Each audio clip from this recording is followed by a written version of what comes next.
Hello student, welcome back to my channel Akhil math classes. तो बच्चों, आज हम स्टार्ट करने वाले हैं क्लास 8 डीएवी का। आज मैथ का पेपर हो गया है, ठीक है।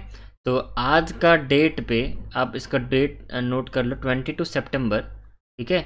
आज के दिन उड़ीसा जोन के अंदर जितने भी स्कूल आते हैं उड़ीसा जोन के अंदर, आज उनका मैथ का पेपर हुआ है, डीएवी क्लास 8 का। ओके, तो अदर स्टेट के बच्चे जो आप देख रहे हो, तो आपके लिए भी यही सेम पैटर्न रहेगा। क्वेश्चन में थोड़ा डिफर हो सकता है, बट पैटर्न यही रहेगा, इसी लेवल के क्वेश्चन आएंगे। तो ये वीडियो आपके लिए बहुत हेल्पफुल है अगर आपका एग्जाम नहीं हुआ है, मैथ एग्जाम। ओके, तो और जिसका हो भी चुका है उनके लिए भी हेल्पफुल है। आप एक बार अपना देख सकते हो कि कितने क्वेश्चन आपके करेक्ट है और कितने इनकरेक्ट है। ओके, तो चलो स्टार्ट करते हैं। ये डीएवी क्लास 8 उड़ीसा जोन का पेपर है, तो मैथ का पेपर हम स्टार्ट करेंगे। अभी पहला क्वेश्चन देखेंगे। तो आज की इस वीडियो में हम पार्ट ए डिस्कस करने वाले हैं, जो 1 मार्क का जो क्वेश्चन है, ठीक है। ये हर एक क्वेश्चन 1-1 मार्क का है। ओके, तो इसको समझाने में मुझे टाइम लग सकता है बच्चों, इसको करने के लिए आपको एग्जाम में 10 से 15 मिनट लगना चाहिए।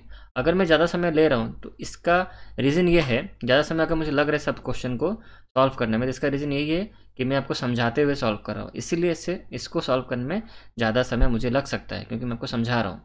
बट आप जब एग्जाम में करोगे तो आप तो किसको समझा नहीं रहे हो, आप खुद कर रहे हो, तो आपका जल्दी खत्म होना चाहिए। ओके, विद इन 10 मिनट्स के अंदर, या फिर 15 minutes, max to max 15 minutes लो। बट क्वेश्चन सारे 1 मार्क के ईजी ही होते हैं। ओके, तो स्टार्ट करते हैं। पहला क्वेश्चन हमें यहाँ पे गिवन है, find the Pythagorean triplet whose smallest number is 6। तो हम पाइथागोरन ट्रिपलेट निकाल, जिसका स्मॉलेस्ट नंबर 6 है। तो हमें पता है बच्चों, पाइथागोरन ट्रिपलेट का जो फॉर्मेट होता है वो कैसा होता है, इस तरह होता है फॉर्मेट। 2m होता है और एक होता है m² + 1 होता है, and third number is m² - 1। तो ट्रिपलेट होते हैं ना, पाइथन ट्रिपलेट मतलब वो 3 नंबर होंगे। देखो आप एग्जाम दे रहे हो तो सब चीज़ें आपको पता होंगे, बस मैं थोड़ा सा हल्का सा मतलब कॉन्सेप्ट समझा के क्वेश्चन को सॉल्व कर दूंगा। ओके, तो पहला नंबर 2m रहेगा, दूसरा नंबर आपका m² + 1 रहेगा, तीसरा नंबर आपका m² - 1 रहेगा, ठीक है। तो जो स्मॉलेस्ट नंबर हमें यहाँ पे गिवन किया 6, ठीक है। तो 6 हमारा इवन नंबर है, तो इवन नंबर को हम असाइन कर देंगे हैं 2। 2m = 6 होगा, ठीक है। हम 2m को 6 असाइन कर दिए हैं, तो m की वैल्यू कितनी होगी, 6 डिवाइड बाई यहाँ पर 2, तो आंसर आपका हो गया 3। m की वैल्यू यहाँ पर होगी 3, राइट। अच्छा, जैसे ही आपको m की वैल्यू 3 मिली, अब यहाँ पर पुट कर दो, ठीक है। तो यहाँ पर लिख दो 2 × विथ यहाँ पर m कितना है आपको, यहाँ तो 6 ही होगा, इसको तो कुछ लिखने की जरूरत ही नहीं है, छोड़ ही दो इसको। यहाँ पर डायरेक्ट 6 ही लिखो, ठीक है, क्योंकि हमने 6 को 2m असाइन किया था, तो 2m की जगह हमने 6 लिखा। तो m² + 1 की जगह यहाँ पे क्या होगा, तो दिमाग लगाओ, m का स्क्वायर मतलब 3 का स्क्वायर + 1, तो कितना हो जाएगा, यहाँ पर 10 हो जाएगा, कमा यहाँ पर m का स्क्वायर - 1 मतलब 3 का स्क्वायर - 1 कितना हो जाएगा, 8 हो जाएगा। तो ये होगा आपका आंसर। जिसको थोड़ा समझ में नहीं है, मैं जल्दी से अगर बता दिया तो अब देखो और एक बार समझो। पहला तो 6 समझ में आया आपको। अब m का स्क्वायर मतलब कितना, 3 का स्क्वायर होगा ना, क्योंकि m की वैल्यू हमें 3 गिवन है। m² - 1 देखो, सॉरी +1 यहाँ पर जो सेकंड वाला यहाँ पर जो है, ठीक है। और इसके लिए m² - 1 मतलब 3 का स्क्वायर - 1। अब इसको सॉल्व करोगे तो आएगा नहीं, 6 ये हो गया, 3 का स्क्वायर कितना होता है, 9 होता है, तो 9 + 1 एंड दिस वन इज 9, 3 का स्क्वायर 9 - 1। इसको सॉल्व करने से आपका आंसर आ गया 6, 10 और 8, ठीक है। तो ये मैं आपको फिर दोबारा समझाया, इसकी कोई ज़रूरत नहीं थी, क्योंकि मैंने आपको ऊपर समझा दिया है, ठीक है। तो इसको मैं अभी रब कर लूँगा। समझ में आया बच्चों कि कैसे हुआ क्वेश्चन, कितना समय लगा, मुझे समझाने में टाइम लगा होगा, बट अब एग्जाम में करोगे फटाक से कर दोगे। तो 6, 10 और 8, या फिर आप तो 6, 8, 10, ऑर्डर चेंज हो सकते हैं, कोई दिक्कत नहीं, बट नंबर यही निकलेगा 6, 8 और 10, ठीक है। अब आ जाते हैं क्वेश्चन नंबर 2 पे। How many non square number lie between 12 का स्क्वायर एंड 13 का स्क्वायर। ये भी क्वेश्चन बहुत ईजी है, ठीक है। तो काफ़ी सारे बच्चे ने सब किया भी होगा इसका आंसर। देखो, तो ये दो कंजिक्यूटिव नंबर से 12 और 13, ठीक है। तो 12 हमारा n है, तो ये आपका क्या है बच्चों, n+1 है, ठीक है। और इसके ऊपर स्क्वायर है, हमारा क्वेश्चन में गिवन है। तो हमने पढ़ा है, अगर क्या रूल पढ़े हो, अगर n और n+1 का अगर स्क्वायर हो तो नॉन स्क्वायर नंबर कितने होते हैं, क्या आंसर होगा, नॉन स्क्वायर नंबर कितने होंगे ना, 2n होगा। n क्या है बच्चों, आपका जो कंजिक्यूटिव नंबर जो है उसका स्मॉलेस्ट वाला। तो कंजिक्यूटिव नंबर यहाँ पे 12 और 13 है, तो स्मॉलेस्ट कौन है, 12। इसका मतलब 12 के साथ आप क्या मल्टीप्लाई कर दो, 2 मल्टीप्लाई कर दो। 12 आपका क्या है, n है, 12 आपका n बन जाएगा। n कौन होगा, तो छोटा होगा, कंजिक्यूटिव नंबर में जो छोटा होगा दैट इज n। तो n मल्टीप्लाई विथ 2 कर दो, ठीक है। तो आंसर आपका हो गया 24। तो इसका आंसर कितना निकलेगा, क्वेश्चन नंबर 2 का आंसर इज 24। ओके, आगे बढ़ते हैं, क्वेश्चन नंबर 3 पे आते हैं। क्वेश्चन नंबर 3 हमें ये गिवन है, बहुत ईजी सवाल इवेल्युएट करना है इसको। तो यहाँ पर क्वेश्चन गिवन 0.027, तो इसको हम चाहें तो ऐसा भी लिख सकते हैं, 27 बाय डेसिमल को फ्रैक्शन कर दो, पॉइंट के बाद कितना डिजिट है, 3 डिजिट है, तो एक के साइड में यहाँ पे 3 0, तो यहाँ पे ये क्यूब रूट का साइन यहाँ पर लगा दो, फिर माइनस, फिर इसको सॉल्व कर दो, तो इसको हम डेसिमल को फ्रैक्शन में लिख सकते हैं 8 बाय, देखो पॉइंट के बाद कितना डिजिट है यहाँ पर 3 डिजिट है, तो यहाँ पर 3 0, राइट। यहाँ तक समझ में आ गया। अब इसको इंडिविजुअली चाहो तो आप सॉल्व भी कर सकते हो। देखो अब होल क्यूब रूट यहाँ पे गिवन है 27 बाय 1000। तो हम क्यूब रूट का सिंबल हम चाहें तो इंडिविजुअली 27 पर भी लगा सकते हैं, क्योंकि ये एक प्रॉपर्टी हमारा। यहाँ पर होल क्यूब रूट गिवन है, इसका मतलब 27 के ऊपर भी क्यूब रूट है एंड 1000 के ऊपर भी क्यूब रूट है, राइट। और यहाँ पर भी कुछ हम ऐसे लिखने वाले हैं, यहाँ पर मैंने 3 लिखना भूल गया, आप लिख लो। यहाँ पर cube root of 8 and divide by cube root of कितना 1000। इसको करने में समझाने में टाइम लग रहा है, आप फटाक से कर दोगे एग्जाम में। इसका आंसर कितना है, क्यूब रूट ऑफ 27 कितना होता है ना 3 होता है। अब इसको निकालने मत बैठ जाना प्राइमपेटेशन मेथड से, वो रिक्वायर नहीं है, फटाक से करो। कितना होगा 3 हो गया, इसको सॉल्व करोगे 1000 को तो क्या होगा 10 होगा। कैसे ना, देखो क्यूब रूट जो है इसके अंदर 1000 है, तो 1000 का अगर मैं चाहूँ तो 10 × 10 × 10 लिख सकता हूँ कि नहीं। ओके, यहाँ पर 10 कितने बार है, 3 बार है, तो कितना आंसर निकलेगा 10 निकलेगा, इसलिए मैंने यहाँ पर 10 लिखा माइनस। फिर यहाँ पर कितना है, यहाँ पर 2 होगा, ठीक है, और इसको करोगे तो यहाँ पर 10 होगा। तो फाइनली ये है आपका आंसर। इसका आप एलसीएम ले लो, एलसीएम हो गया 10, ठीक है। फिर 3 - 2, तो आंसर आपका होगा 1/10 दैट इज 0.1, ठीक है। तो इस क्वेश्चन का आंसर क्या होगा 0.1। क्वेश्चन बहुत सिंपल था। मैंने 27 का क्यूब रूट निकाला, तो 3 होगा। आप चाहो तो जुबानी कर सकते हो, 27 का क्यूब रूट 3 होगा ऊपर, फिर नीचे आपका 1000 का क्यूब रूट 10 होगा, फिर इसका होगा 2, 8 का क्यूब रूट, और यहाँ 1000 का 10, फिर एलसीएम लिया मैंने 10। फिर जब डिनोमिनेटर सेम ही होता है तो एलसीएम उतना ही होता है, 3 - 2 लिख दिया मैंने, 1/10 दैट इज 0.1। तो आंसर आपका होगा क्वेश्चन नंबर 3 का 0.1। Moving towards the next question, question number 4। Find the rate of GST if an article price of ₹5000 is sold for ₹5900। तो क्वेश्चन बहुत ही ईजी है। क्वेश्चन में यहाँ पर क्या बोला गया है, मैं अदर कुछ पेन भी ले लेता हूँ ताकि आपको अच्छा लगे। देखो यहाँ पे क्वेश्चन में क्या गिवन है, यहाँ पे हमें रेट ऑफ जीएसटी पूछा गया। हमें यहाँ पे कितना गिवन है, आर्टिकल का प्राइस हमें मार्क प्राइस 5000 गिवन है, और उसको बेचा गया कितने में 5900 में बेचा गया। तो सिंपल सी कहानी है। यहाँ पर क्वेश्चन पढ़ के हमें ये समझ में आता है कि हमें मार्क प्राइस क्वेश्चन में गिवन है, कितना गिवन है, यहाँ पर रुपीज़ का सिंबल आप लगा लेना, मैं डायरेक्टली सॉल्व कर रहा हूँ। तो मार्क प्राइस यहाँ पे हमें गिवन है 5000, एक आर्टिकल को 5000 में मार्क प्राइस को उसका सेट किया गया, फिर उसको बेच दिया गया, मैंने सेलिंग प्राइस, इसको कितने में बेचा गया ना 5900 में बेचा गया। तो यहाँ सिंपल सी बात है, डिस्काउंट कैसे निकलेगा, मतलब सिंपल सी बात है, अगर चीज़ को आप मार्किंग करते हो 5000 में और उसको बेचते हो 5900 रुपये में, तो कितने रुपए का मुनाफा, मतलब कितने रुपए, मतलब यहाँ पर मुनाफा के बात समझो, यहाँ पर क्वेश्चन समझो। यहाँ पर मार्किंग किया गया 500 में और उसको बेचा गया है कितना 5900। तो यहाँ पर डिस्काउंट नहीं, यहाँ पर रेट ऑफ जीएसटी पूछा है, सॉरी मैं डिस्काउंट समझ रहा था इसको, no it is rate of GST, मतलब जीएसटी में यहाँ पैसा बढ़ा है, ठीक है। तो इस आर्टिकल को मार्किंग किया गया है 5000 में, समझो इस चीज़ को, 5000 में किसी आर्टिकल को मार्किंग किया गया है, पर उसको बेचा जा रहा है 5900 रुपये में। आप सोचो कि 900 रुपये एक्स्ट्रा क्यों आ रहा है यहाँ पर, this is not discount, right, okay, discount नहीं, ये जीएसटी लग रहा है। जीएसटी में क्या होता है ना, पैसा क्या होता है अधिक हो जाता है, और डिस्काउंट में पैसा कम जाता है। लेट मी रिमूव दिस, एक मिनट बच्चों, इसको मुझे लगता है इरेजर से इसको रिमूव करना पड़ेगा, let me take time, wait, yes खत्म हो गया, खत्म, चलो सॉरी वेट करना पड़ा आपको। देखो मार्क प्राइस कितना गिवन है 5000 गिवन है, हमें सेलिंग प्राइस कितना गिवन है 5900, राइट। अच्छा, तो मार्क प्राइस गिवन है और सेलिंग प्राइस गिवन है, तो एक चीज़ को मार्किंग किया गया 5000 में, उसको बेचा जा रहा है 5900 में, तो कितना यहाँ पर आपको जीएसटी लग रहा है। तो आप बोलोगे 900 रुपये जो एक्स्ट्रा है दैट इज जीएसटी।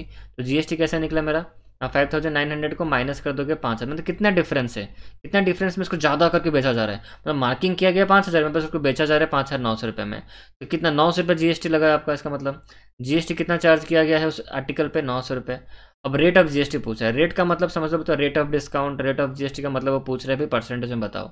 जीएसटी तो ये आपका मतलब आपका न्यूमेरिकल वैल्यू है, मतलब ये रियल वैल्यू है, बट रेट ऑफ जीएसटी अगर पूछा है इसका मतलब आपको उसको परसेंटेज में दिखाना होगा।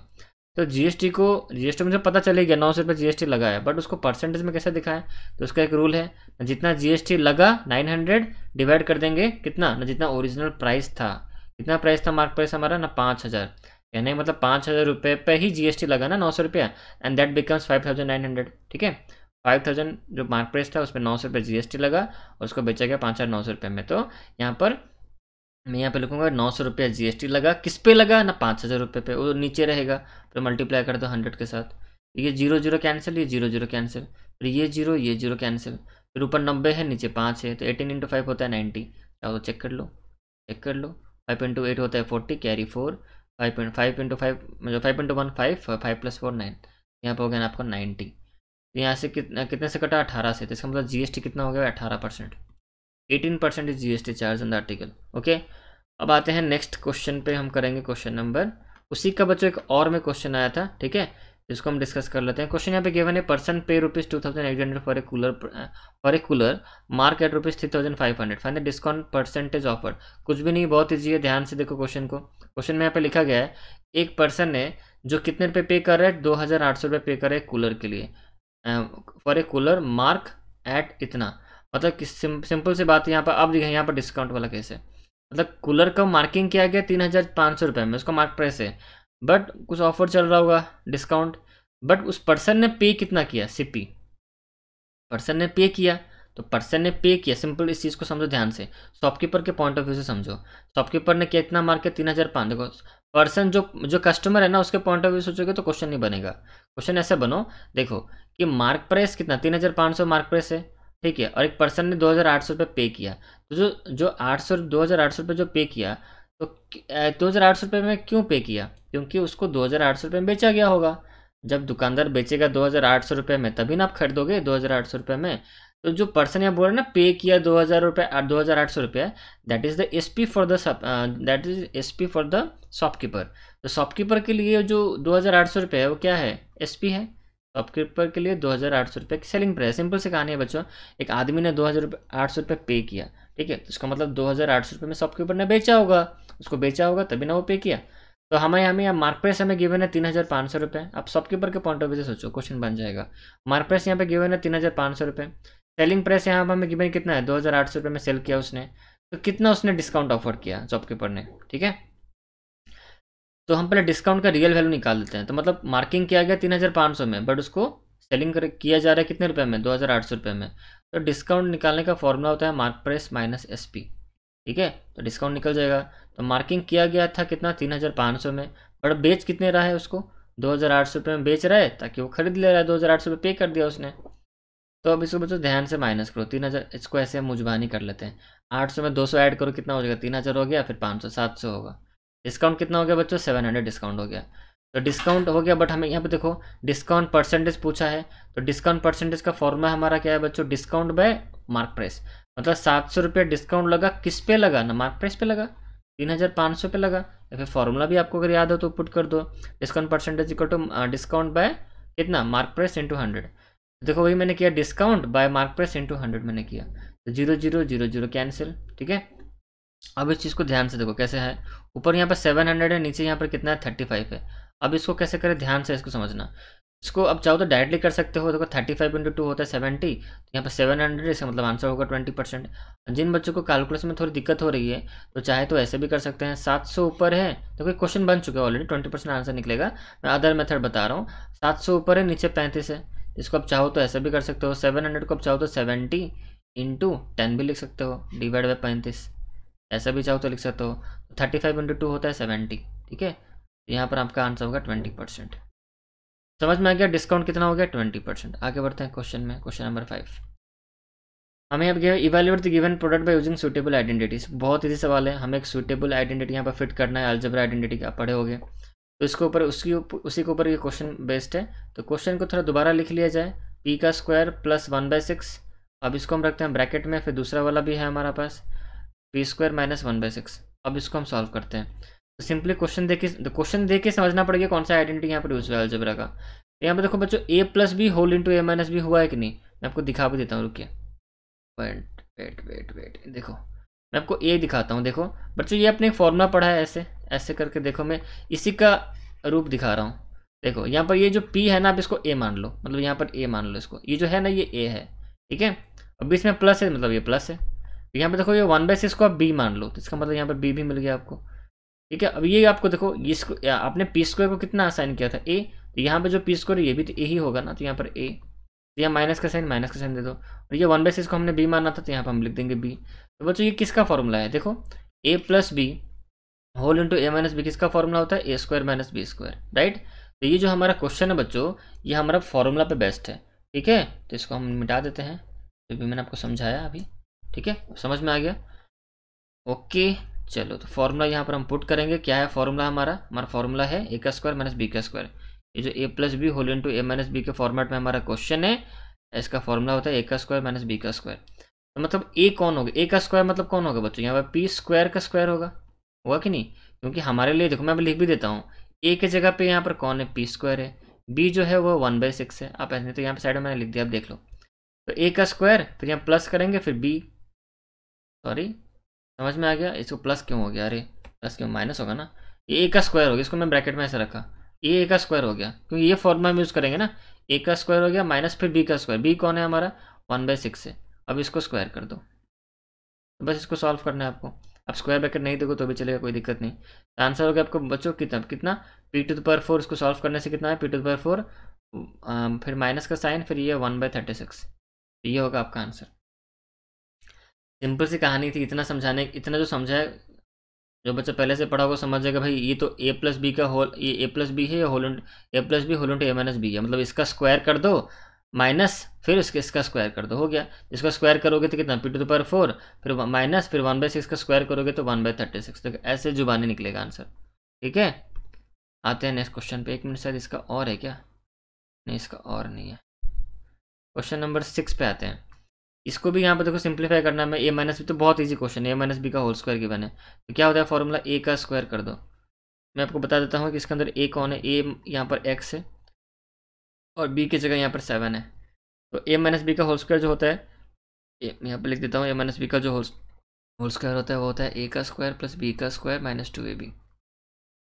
तो यहाँ पर वही पुट होगा, ए का स्क्वायर मतलब कौन, एक्स का स्क्वायर, बी का स्क्वायर मतलब कौन, 7 का स्क्वायर। ये सब क्वेश्चन अगर छोड़ के आए होगे एग्जाम में, या फिर गलत करके आए होगे तो बहुत दिक्कत हो जाएगी आपको, क्योंकि ये सब इजी क्वेश्चन होते हैं। टू ए कितना है, एक्स है, बी कितना है, 7 है। इसका आंसर कितना होगा बच्चों, पहला तो होगा आपका एक्स का स्क्वायर, फिर यहाँ पर हो जाएगा 49, ठीक है, फिर यहाँ पर हो जाएगा आपका कितना 2 इंटू ए मतलब 14, यहाँ पर कितना -14x होगा। ठीक है, तो ये होगा आपका आंसर, बस इतना ही करना है। तो क्लियर है, आगे बढ़ते हैं। क्वेश्चन नंबर आते हैं, और इसका और भी एक क्वेश्चन है, 48 का यहाँ पर स्क्वायर गिवन है, इसको आइडेंटिटी यूज़ करना है।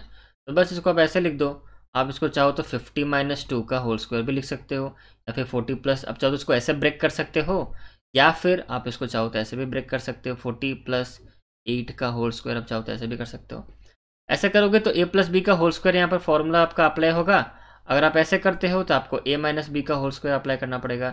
पर समझदार बच्चा वही है जो नीचे वाला करे, 50 माइनस ये वाला करेगा, जो 50 - 2 का होल स्क्वायर, क्योंकि बड़े छोटे नंबर है, छोटे नंबर की बात नहीं है, जल्दी बन जाएगा, वो भी जल्दी बन सकता है। देखो जो दोनों ईजी हैं, ठीक है, ए का स्क्वायर करो तो 50 का स्क्वायर हो गया, ए माइनस बी का होल स्क्वायर यहाँ पुट कर रहा हूँ मैं, ए का स्क्वायर फिर बी का स्क्वायर मतलब 2 का स्क्वायर, फिर -2 इंटू ए इंटू बी, ए मतलब 50, बी मतलब 2। इसका 50 का करोगे तो कितना हो जाएगा, 25 में 2 0 डाल दो, यहाँ पर +4 हो गया, माइनस या 4 हो गया, फिर 50 इंटू 2 कितना 100, ये 200 या -200। अब इसको सॉल्व कर देना है, ठीक है। तो बोर्ड मास्टर हमारा क्या है, एडिशन देन सब्ट्रैक्शन, तो यहाँ पर कितना हो जाएगा 2504 -200, 2500 -200 कर दो, ठीक है। तो यहाँ पर 2504 -200 करो, यहाँ पे कितना आ जाएगा, यहाँ पर 4, यहाँ पर 0, यहाँ पर 3, यहाँ पर 2304 होगा आपका आंसर। अगर आप चाहो तो नॉर्मल ऐसे चेक भी कर सकते हो भाई 48 का, बट एग्जाम में ऐसा नहीं करना, मैं आपको दिखा रहा हूँ बट एग्जाम में नहीं करना ऐसे। 8 × 8 64 कैरी 6, 32 और 6 कितना हो गया 38 हो गया, ठीक है। 8 × 4 32 कैरी 3, 16 और 3 19 हो गया, इसको प्लस कर दो, ये तो जल्दी हो गया, 4 ये 0 9 3 12 12 13 कैरी 1 हो गया 2304। बट एग्जाम ऐसा नहीं करना, आपको आइडेंटिटी यूज़ करना है, ठीक है। आगे बढ़ते हैं, क्वेश्चन नंबर 7 पे आते हैं। हमें यहाँ पे गिवन है, देखो एल पैरेलल है एम के साथ, देखो ये लाइन है हमारा एल, देखो पैरेलल है एम के साथ, है कि नहीं। तो यहाँ एंगल 1 की वैल्यू हमें यहाँ पे गिवन है 55, और हमें एंगल 2 और 3 पूछा गया है, ठीक है। तो कैसे करें, देखो इसको मैं आपको यहीं डायग्राम में समझा देता हूँ। हमें एंगल 1 की वैल्यू गिवन है, हमें एंगल 2 और 3 पूछ रहा है, मतलब ये वाला पूछ रहा है, हमें एंगल 2 पूछ रहा है। तो सिंपल सी बात, ये लीनियर पेयर है, तो हमें पता है भैया एंगल 1 + एंगल 2 हमारा लीनियर पेयर है, दैट इज इक्वल टू 180। यहाँ पर रीजन लिख दोगे बच्चों, लीनियर पेयर LP, मतलब शॉर्टकट मत मारना, पूरा लिखना है यहाँ पर LP, मतलब सॉरी लीनियर पेयर आप लिखना पूरा। तो एंगल 1 की वैल्यू है 55 और एंगल 2 था हमारा, निकल ही जाएगा, ठीक है, इक्वल टू 100 डिग्री। तो एंगल 2 की वैल्यू कितना हो जाएगा 180 - 55, इसको माइनस कर दोगे आपको एंगल 2 की वैल्यू मिल जाएगी।